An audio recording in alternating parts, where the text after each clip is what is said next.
Mis üldse on viipekeel? Viipekeel on visuaalmotoorne keel, mida kurdid kasutavad omavahel suhtlemiseks ja mida kasutatakse ka kurtidega suhtlemiseks. Näiteks kui paljud teist teavad, mida tähendab see märk. Väga vajalik märk, see koosneb 2 V-st ja C-st. Tähendab WC-d. Aga viipekeel ei piirdu ainult selliste primitiivsete märkidega, vaid sellega saab väljendada põhimõtteliselt sama palju kui kõneldava, kirjutatava keelega. Piiblis on kirjutatud, et alguses oli sõna ja sõna oli Jumala juures ja sõna oli Jumal. Kui sõna, jumalik staatus on sõnaselge, siis tekib küsimus, kus oli viibe.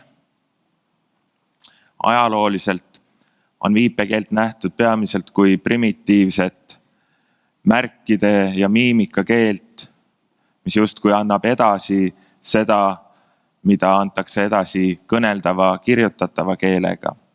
Seda ei ole peetud iseseisvaks keeleks. Näiteks vanas Kreekas arvati, et neil, kellel on keel, neil on ka kõne, ja kellel on kõne, on ka mõistus.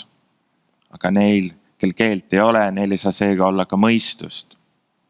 Näiteks Aristoteles on kirjutanud, et iga kurt on ühtlasi ka tumm. Hääl on küll olemas, aga kõne puudub. Ja tumma samastatigi ja kahjuks siiani suuresti samastatakse rumala või nürimeelse inimesega. Sellest annab tunnistust kas või see, et näiteks inglise keeles sõna dumb või soome keeles sõna tühme tähendab ühtaegu nii tumma kui ka rumalat nürimeelset inimest. Keskajal oli kurtidele keelatud armulaua osadus, sest nad ei suutnud oma patte valju häälega tunnistada. Enne sõjaaegse Eesti Vabariigi põhiseadustes oli kirjas, et kurttummad, pimedad ja pillajad, kes on eestkoste all, neil ei ole hääleõigust. Nõukogude meditsiinis kaasnes kurtuse diagnoosiga alati ka vaimse arengu peetuse diagnoos. Aga kuhu me oleme jõudnud tänapäeval? Me oleme jõudnud selleni, et viipekeelt nähakse keeleteadlaste hulgas siiski loomuliku ja täiesti võrdväärse keelena nende keeltega, mis on kirjutatavad ja kõneldavad. Näiteks tänapäeva üks tuntumaid lingviste Noam Chomsky määratles 1960. aastatel keele kui tähenduse ja heli vastavuse. Ja kui talt küsiti, et kuidas ta siis kvalifitseerib kurtide viipekeeli, siis ta muutis oma määratlust ja ütles, et keel on tähenduse ja signaali vastavus. Ja tänapäevaks on laialt jõutud siis arusaamani, et viipekeeled on täiesti normaalsed keeled, mis on arenenud loomulikult, mida saab anda üle ühelt põlvkonnalt teisele, mida saab õppida, milles saab piiratud arvul märkidest moodustada piiramatul arvul tähendusi, nii nagu ka kõneldava kirjutatava keele puhul. Ja miks ma hakkasin äkki rääkima viipekeeltest?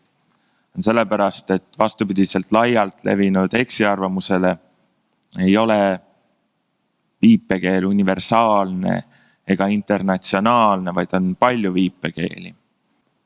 Näiteks Ameerika viipekeel on eelkõige suguluses prantsuse viipekeelega.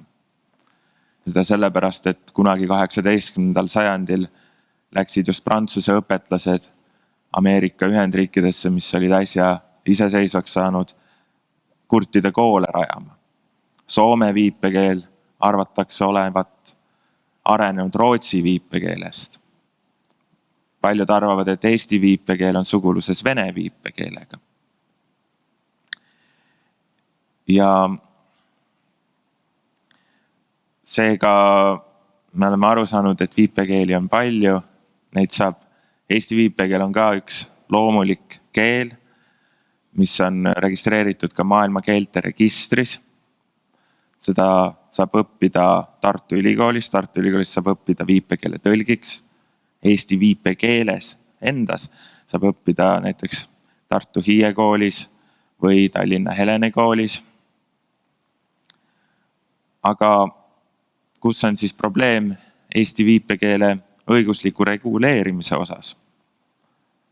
Põhiprobleem on selles, et viipekeelt, sealhulgas eesti viipekeelt saab mõista ja selle kasutamise õigust saab käsitleda eelkõige kahest vaatevinklist. Esiteks, viipekeel kui puudest tuleneva takistuse ületamise vahend ja teiseks, viipekeel kui keelelis-kultuuriline nähtus. Ja siiamaani on Eestis eesti viipekeelt käsitletud põhiliselt kui puudest tuleneva takistuse ületamise vahendit. Ja selline käsitlus võib väga kergelt viia sellise arusaamani, sellise utilitaristliku arusaamani, et kui kaotame puude, see tähendab, kui kaotame kurtuse, siis puudub vajadus ka viipekeele kasutamise õiguse tagamise jaoks. Aga selline arusaam ei ole siiski päris õige. Ja seda vähemalt kahel põhjusel. Esiteks sellepärast, et kurtust kui puuet ei ole võimalik täielikult kaotada. Kuigi on võimalik siirdada kohlea implantaat, annab see tulemusi ainult varases lapseeas. See tähendab, et üle 10-aastaste laste ja täiskasvanute puhul aju ei harju kuulma maailmaga ja kohlea implantaadi siirdamine erilisi tulemusi ei anna. Küll aga annab varases lapseeas siirdatud kohlea implantaat sellised tulemused, et kurt inimene saab kuulda kuuljaga võrreldavalt. Aga see ei tähenda siiski, et temast saab kuulja, sest ta sõltub endiselt sellest tehnilisest abivahendist, mille välimine osa tuleb näiteks magamise ajaks eraldada, samuti ujumise ajaks. Niiskus võib seda kahjustada, kui sajab vihma. On tehniline abivahend, mida tuleb laadida, mis tarbib energiat. Seega kurdist tänapäeva tehniliste võimaluste juures siiski kuuljat ei saa teha isegi kohlea implantaadiga. Teine põhjus on see, et viipekeel on ka keelelis-kultuuriline nähtus. Ka ÜRO puuetega inimeste õiguste konventsioon, mille Eesti ratifitseeris 2012. aastal, ei käsitle puuet millegi sellisena, mida ilmtingimata peaks korrigeerima. Vaid seal on kirjutatud, et puue võib olla ka midagi inimese individuaalse identiteedi osana käsitletavat. Ta võib olla ka keeleline kultuuriline nähtus nagu viipekeel. Ja just ÜRO puuetega inimeste õiguste konventsioonis pannaksegi riigile kohustus tagada see, et viipekeelt saaks kasutada võimalikult laialdaselt, et seda õpetataks kurtidele koolis, et tagatakse võimalus selle arenemiseks, edendatakse seda igal viisil. Ka Eestis praegu kehtivas keeleseaduses sätestab paragrahv 8 lõige 2, et Eesti viipekeele suulise asjaajamise õigus tuleb tagada näiteks Eesti välisesinduses, kohtus, notari juures ja mujal õigusaktides sätestatud korras. Miks seal on kirjas, et suulise asjaajamise õigus, sellepärast et kirjalik viipekeel ilmselt tähendaks siis piktogramme või midagi sellist. Ja viipekeele kasutamine reaalses maailmas tähendab tegelikult ja alati ka viipekeele tõlgi kaasamist, sest üldiselt viipekeelt laialdaselt ei osata. Aga kuidas on lood praktikas? Praktikas tagab tegelikult viipekeele kasutamise õigust sotsiaalhoolekande seadus. Ja see kohustus on peamiselt kohalikul omavalitsusel. Aga kohalikul omavalitsusel on väga suur kaalutlusruum, kuidas ja millises mahus üldse viipekeele tõlketeenust osutada. See tähendab, kui palju rahastada. Näiteks Tallinna linnas saab iga kurt viipekeele tõlketeenust umbes 2 tundi nädalas isiklikuks asjaajamiseks.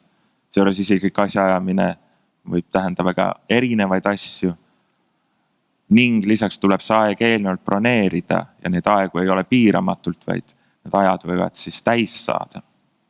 Aga Tallinn ei ole sugugi mingi halb näide Eesti kontekstis, vaid muudes kohalikes omavalitsustes on probleemid isegi suuremad. Tähendab seda, et senine õiguslik arusaam, et viipekeel on üksnes puudest tuleneva takistuse ületamise vahend ja seda tuleb selle loogika järgi, tuleb selle tõlketeenust tagada, ei rahulda seniseid vajadusi. Et me peame mõistma ka põhiseaduslikult, et viipekeelt peab olema võimalik kasutada ametlikus suhtluses.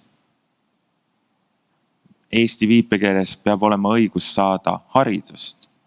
See tähendab, et põhiseaduse mõttes, põhiseaduse paragrahv 6 sätestab, et Eesti riigikeel on eesti keel, peaksime me mõistma selle all ka Eesti viipekeelt, sest ka Eesti kurdid on osa Eesti rahvast, Eesti viipekeel on osa Eesti kultuurist. Ja mida võiks praktikas senise olukorra parandamiseks soovitada, näiteks võiks sisse seada valve viipekeele tõlgi, kes oleks videoühenduse teel interneti kaudu 24 tundi ööpäevas kättesaadav igas Eesti osas. Tähendab, et viipekeele tõlk peaks sõitma kuhugi maanurka, sest enamasti viipekeele tõlgid on suuremates linnades ja väikestes omavalitsustes neid ei ole. Pluss oleks kogu aeg keegi, kes oleks valmis reageerima, näiteks kui kurdil juhtub mingi õnnetus, kui on politseil vaja suhelda kurdiga või midagi taolist. Samuti võiks kaaluda kodakondsuse seaduse muutmist Soome eeskujul. Nimelt sätestab Soome kodakondsuse seadus, et Soome kodakondsuse võib saada soome või rootsi keele oskuse korral teatud tasemel või samaväärsel tasemel rootsi või soome viipekeele oskuse korral. Miks mitte ka Eesti kodakondsuse seaduses pakkuda võimalust, et lisaks eesti keele oskusele teatud tasemel võiks kodakondsuse saada Eesti viipekeele oskuse korral samaväärsel tasemel. Näiteks senini on kurte lihtsalt kodakondsuse eksamil keeleeksamist vabastatud. Kokkuvõttes on oluline märkida, et viipekeel on ühtaegu nii keelelis, kultuuriline nähtus kui ka puudest tuleneva takistuse ületamise vahend ja õigus kasutada viipekeelt, Eesti viipekeelt senisest laiemalt peaks olema ikkagi õigus ja mitte kohustus. See tohiks võtta ära võimalust kasutada muid vahendid puudest tuleneva takistuse ületamiseks.